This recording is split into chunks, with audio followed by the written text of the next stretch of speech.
So Joe is excited today. So am I.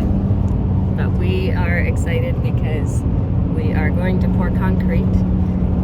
We had our first frost last night, so it's a little bit chilly, but we're gonna pour the concrete piers today, hopefully.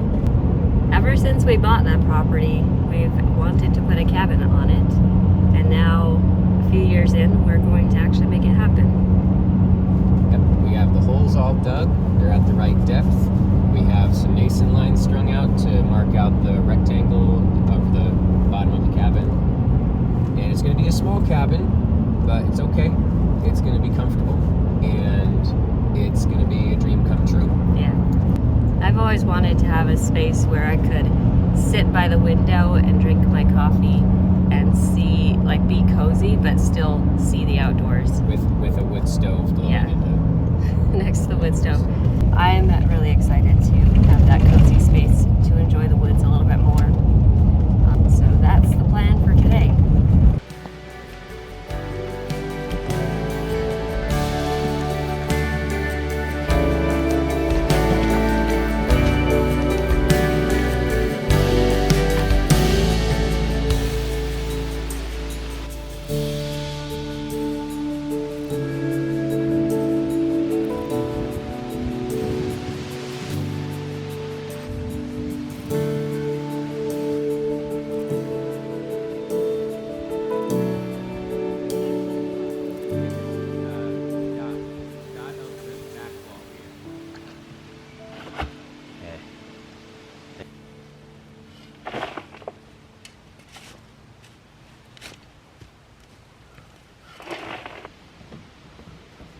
So we don't have a well set up yet at this property.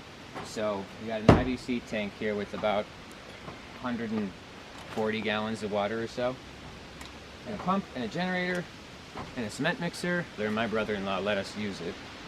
So this is our cement setup. And if I did my job right yesterday,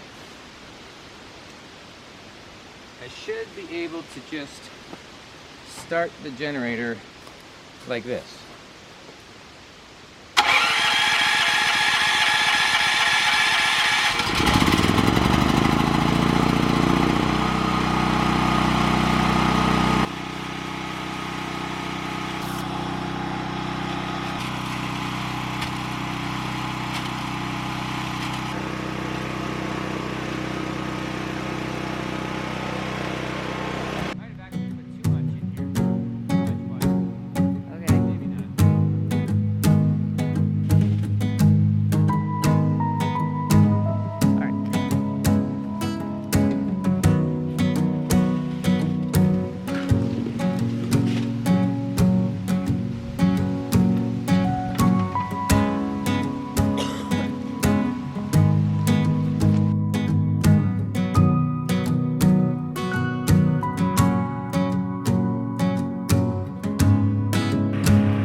So we're obviously recording this a jump in time later. It's a couple months after this happened.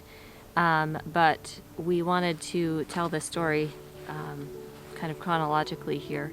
I have not been looking forward to making this particular clip because in the clips that you're going to see with the continuation of the cabin build, you're going to notice that the tent is gone, and Yeah. that's where It should normally be. would be back there. So what happened is we had poured the concrete piers for the cabin, and then 2 days after that, we had come up here to check on the tent after our last guest of the season had left. Airbnb guest. And so we had come up here to check on it, and everything was fine. Mm-hmm. We were showing some family the property, and We were probably up here for like an hour. Yeah. Everything was fine. it was a beautiful Sunday afternoon in the fall. So then we went home, and we're grilling a chicken, and then Joe Having got a great call. day. Yeah, I got a call 2 hours after we got home from our neighbor who has a house on one of the adjacent parcels to this one. And she said, you got to come up right now because there's a fire and your property is on fire and firemen are on their way, but you got to come up. So I hung up, I rushed inside, I told Rhea that there's a fire and I've got to get up to the 7 acres, and we couldn't get the kids together fast enough, so I had to go by myself at first and come up here, and got up here and there was smoke and flames and steam and ash and no tent. Everything was gone. The deck was completely incinerated. Everything inside the tent totally destroyed. All of the canvas melted. The metal frame was the only thing that was still intact, and the greenhouse had been scorched and the trees had black marks on them. Yeah, we didn't lose any trees, but We didn't lose any trees. I packed up the kids and came up here. The fire department was still here for a while. We spent some time with the investigator trying to figure out what had happened, what had started the fire, and long story short, we still don't know. The investigation is still open. We're probably never going to know. Yeah. None of the theories really line up. None of the theories have a full explanation, and so as far as we know, we'll never know, and we've decided to just accept it as a freak accident. Because in that time, you kind of have to have some sort of a story to accept, and Yeah, otherwise our minds just keep replaying and trying to figure it out. what could have happened. Yeah. Could somebody have snuck on? Was there a rogue log or something that from the fire pit that we didn't? Was it too dry? We don't know. Yeah. So we're never gonna know. But it's gone, and Yeah. it was heartbreaking. And it's the two questions we get the most since this happened are, how did the fire start? We don't know. And the second is, did you have insurance, and is that taking care of anything? And the answer is no for that, because to the best of my knowledge, there's not insurance that you can get for a tent. Like this wasn't a house, this was a tent. At least not something that would cost more than actually replacing, or that would cost less than actually replacing yeah, the tent. 'cause, like, I imagined that we might deal with something like a guest may accidentally, cause a tear in the canvas or something, and we'd have to replace that, but it was hardly worth an insurance policy. I never imagined that the whole thing would disappear in flames. Yeah, and had it been a guest, there's Airbnb insurance. Yeah, it would have and been a different story. That's really what we were counting on in case there was a guest incident. It wasn't the guest. Everything was fine when we Yeah. checked it out. But, like, we lost a lot in that. It wasn't just the tent, it was everything in the tent and under the tent. Like, Yeah. the bed, the cook stove, the kitchenette, the sink, all of the amenities, the blankets, the hammock, the swings, the kids' toys. It felt really, I don't know if the word is violating, but it felt really terrible, distorted to walk into, even though it was just a tent, to walk into the scene of everything that we've carefully picked out, everything that we've chosen for comfort and, made to really make a comfortable stay and something that's really pleasant and beautiful, and walk in and see that all just twisted and blackened and gone.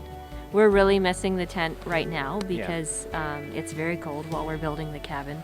You'll see soon that we actually are pretty, like, we're the cabin's right over here. We're just not showing you in the video, but it's pretty far along. It's not stayable yet. There's no roof. That's a thing.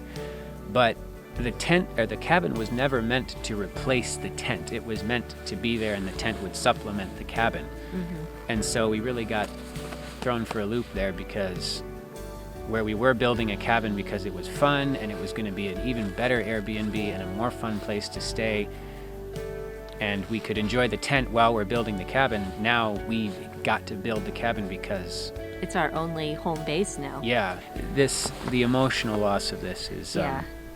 is what really hurts, because this property has meant a lot more to us than just a little place we can rent out on Airbnb. It's a property that we bought in a year that was really, really difficult for us as a family. We had a lot of health issues and business loss, and we bought this property, and it was a big win in that year, and honestly has been our biggest win in the years that followed as well. And being able to construct the deck, even that the tent was on, was an enormous feat considering the health issues that we were struggling with. It was just really difficult. Like, we cleared this all by hand. We didn't have as many tools back then. Yeah, this was there was nothing brush. here. This was just It's all brush and brush. trees. So From the ground up, very literally. we picked every detail. We really curated that space. It was our little retreat from a lot of the difficulties that we've been dealing with. And there was a lot of healing. Yeah, there's a lot of healing on this property. It's a place where we find quiet and peace for ourselves. It really hurt, and it still hurts, especially now in this cold. There's no toasty wood stove warmed tent to go into and drink your tea or whatnot, because that's what we would do. And I mean, we've taken the family up here and like spent the night in that tent. Like, we could all be cozy and sleep in there and camp out, and it's gone. So we basically just wanted to explain why, not to use dark humor, but why it lit a fire under us to really push the cabin build harder. Yeah, now we need it. Even in these nasty temperatures to build in. Yeah. That's just a little explanation of why the tent isn't here anymore. A little bit of the continuing story of this property. Yeah. So thanks for letting us tell the story.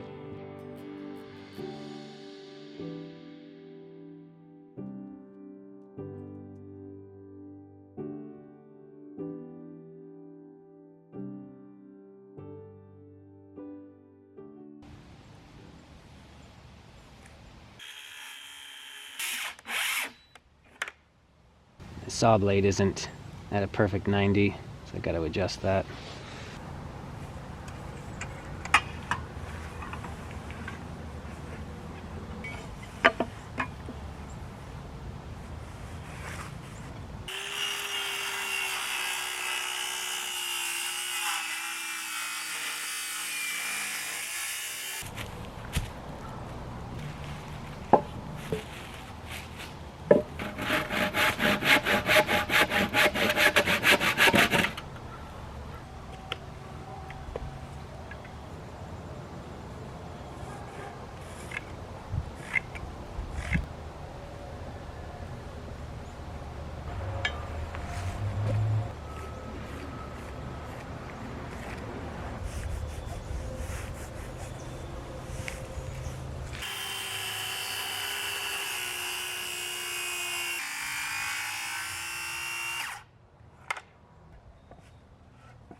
this is the new cabin build so far.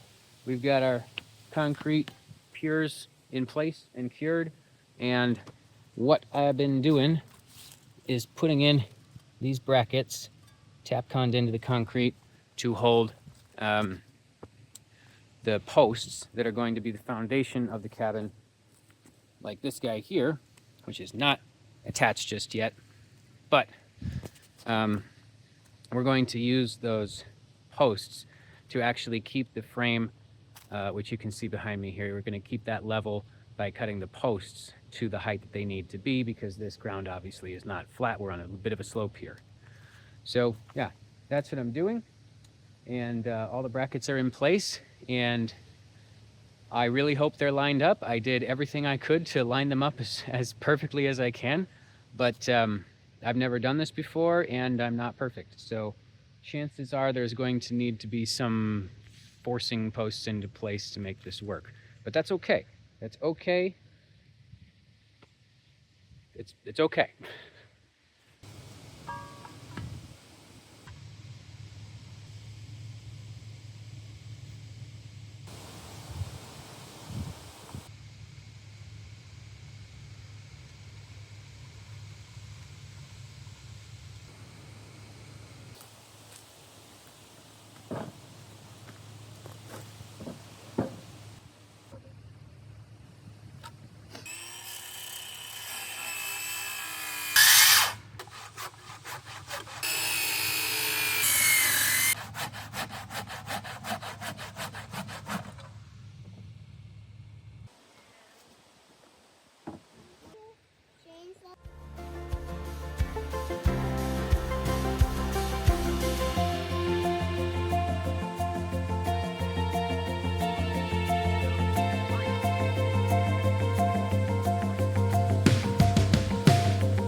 This way a tiny bit.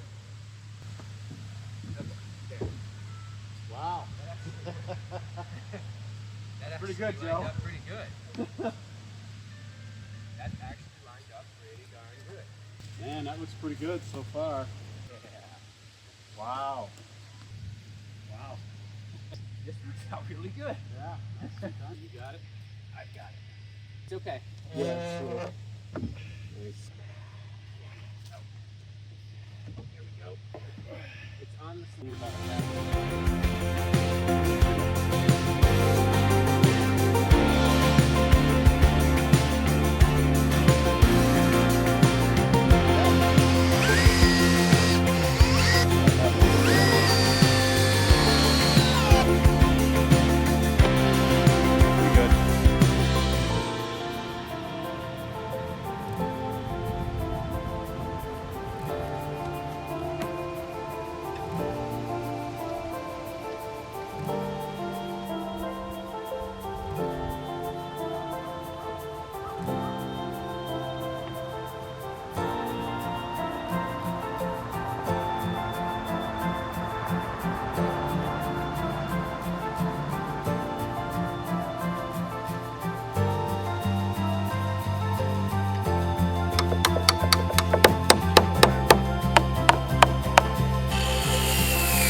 Man, that looks pretty good so far.